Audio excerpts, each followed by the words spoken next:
Hello everyone and welcome. In today's video I'm going to be showing you guys how to add a couple different filters or how to use a couple different filters for a couple different things. Mainly going to be showing you how to create or put pictures into your video, smaller pictures so they don't take up the full screen.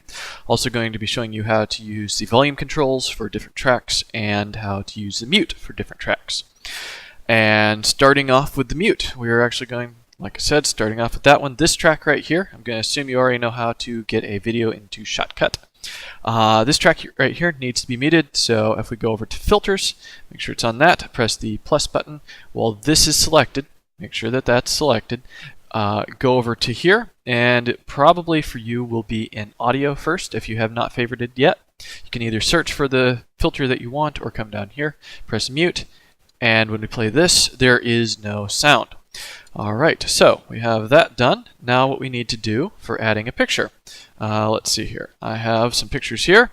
My friend has been kind enough to let me use her photos as long as I give her a shout out and 35% of the income. And so, yeah, that's going to be a while. Anyway, Rachel Crutcher, you can check out her website down in the link below in the description. And Instagram and all that good stuff. I do play Minecraft with her and other such things. So anyway, yeah. Right, so we have a photo right here and we want to enter a video. So the first thing we're going to need to do is come over here to this hamburger menu, press add a video track because a picture is a video track. Okay, so let's say we want it here. I chose architecture, but I should probably chose something that's trending, but oh well, too late now. Let's see. So the picture comes up like this when we first drag it in. We don't want this, we want it over here or something. So let's make sure that the picture is selected. Go back to filters, press the plus button, and in the videos we will come over here and find it should be size and position. So select that, and now it comes into this box right here where you have the circle in the center. You can drag the corners in to the size you want, and then left click and drag on the center part and move it to where you want. Alright, so click on that, they'll go away, and now we can see in the timeline it will come up and play. So say if you want a video of yourself over here pointing to something and talking about different things that show up, maybe this will work for that. Another thing you can do is you can do this on videos. So like I said, if you want the video over here. So let's do the same thing. Do the plus button. This is in my favorites though. The way you favorite something is if you say you want to blur. All you have to do is come over to that and left click on the asterisk and it will add it to your favorites. I don't want that on my favorites though.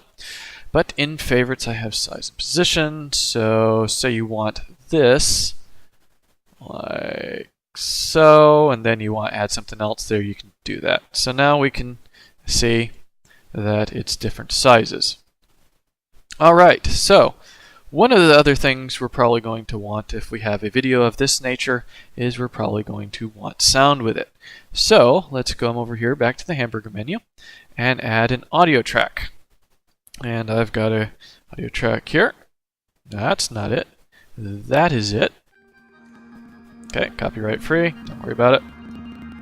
Anyway, there we go. Alright, so say it's talking or something else like that, and you want it louder or it's too loud. All you have to do is come back to the filters and then come over.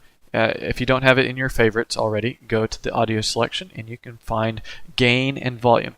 Select that and you can adjust the volume. And as you can hear, when I change that, it changed the volume. Alright, so I think that's pretty much it. That pretty much finishes everything we're trying to learn here. So I'm going to assume you probably know how to export, but personally I export everything in 30 FPS, and then you can export and name it whatever you want. And so I think that's it. Thank you for watching. If you liked this video or found it entertaining, don't forget to hit that like button. If you'd like to see more videos like this, then hit that subscribe button. Also, if you're into gaming, don't forget to check out my gaming channel, which you can find a link to in the video description. And once again, thank you all for watching and see you all next time. Bye!